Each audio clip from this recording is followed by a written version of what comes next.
Full disclosure, I am not an expert in the following topics. I just enjoy doing my research. I'm just some guy. Enjoy. So I did a fun experiment. Does anyone know what fiat economics are? I didn't. It basically means that our currency isn't backed by anything real, like gold or products. I won't get started on how stupid gold is in the first place. It's a shiny yellow metal that doesn't rust. Whoop-de-frickin-do. It means that our currency, like the USA currency, is based solely on the fact that our governments say it has value. Now, I have to acknowledge to myself, I really don't know how finances work past paying my taxes. But I want to know what money really is at a base level and what it really is to all of us. I was always taught that money and how much you have is equal to the value you have in society. And that's a fair assessment if you go by the traditional market economy model. But what goes on with money past our daily existence? What does money really do at this point when you hear about billions here and trillions there? I had to turn to AI for some of my specific answers without taking an econ class. Stay with me. The boring stuff will be over quickly, I promise you. So here's what I learned.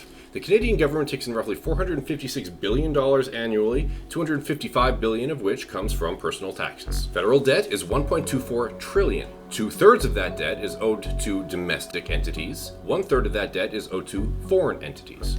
We spend roughly $46.5 billion on interest on those debts. Now here's where my eyes start to glaze over and wake up. Forget the numbers. No more numbers. They're meaningless. Follow me here. We're almost there. So who is the domestic debt specifically owed to? It's banks, pension funds, and insurance companies. So where did they get all the money from? How did they have more money than the government? Bottom line is it's their assets in the market, and it's their confidence in future payments from the government. So here we have a closed loop. The organizations that are financially powerful enough to fund a government will, because they believe the government has debt credibility and will not default. So the government has debt credibility because it shouldn't collapse and keeps borrowing more money. This is all based on trust in a system. But how can we trust a system that pushes us further and further into debt? What really is the debt if the Canadian and US governments can print money at their own discretion? And they can. So this is where I turn to AI.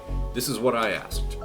What's the point of debt credibility if the debt is never paid off? Simple answer, because the goal is not to pay it all off. The goal is to keep rolling it over forever. Modern national debt isn't like personal debt. Governments don't need to zero it out. Instead, they pay interest consistently, roll over maturing debt by issuing new debt, and maintain confidence that they will never default. So credibility is what allows that system to keep functioning. So then I asked, this debt, if it has the capability of continuously growing with countries that can create their own value out of nothing, Canada and the USA, and the introduction of cryptocurrency, which has also created value from nothing, isn't based on trust for the mass majority of people. It's a system designed to keep people in place for fear the system might collapse. Correct? The answer? Well, here's where the juicy stuff comes. Short answer, yes. In many ways, the system is self-reinforcing and structured to maintain order, control, and continuity, not necessarily fairness or truth. Modern debt and money are abstract systems, not real goods.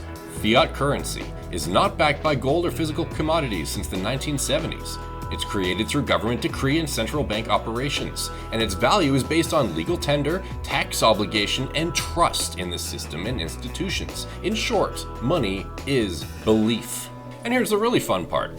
Cryptocurrency exposed that you can create value from nothing with more than code, consensus, and scarcity. People will trade real goods and money for something purely digital and decentralized, and then trust shifted from governments to mathematics and networks.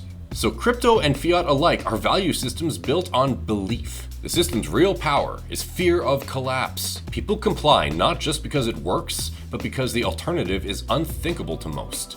Debt and money as tools of social order. Debt isn't just an economic tool, it's a means of structuring power and obligation. Governments use debt to manage populations. Citizens take on debt to gain access to housing, education, and assets, but most people never own anything outright. They rent or borrow to participate in society. The system is optimized not for balance, but for perpetual motion and dependence. So it's designed to keep people in place. And yes, this is not conspiracy, it's function. Stability requires predictability. The system is designed so that you need the currency to live. You accept your debts, and you fear instability more than you resent inequality. And the threat isn't always explicit, but the collapse of pensions, savings, jobs, healthcare would be so devastating that most people never seriously challenge the foundation for fear of what they will lose. So when people are freaking out about the national debt, it's all a big show. The game is already fixed. There is no getting out of debt. We've dug ourselves a hole so deep, there's no getting out without completely resetting the system, which apparently will lead to the sky falling down on our heads. This is what they mean when they say too big to fail. It's when a system is so interdependent on itself that if you crack it in the right spot, the entire thing will shatter. So everyone will fight to keep it intact. I certainly understand why the people who run these organizations would want these systems to stay in place. It's the ultimate form of control. It's the kind you don't even know is being exerted on you.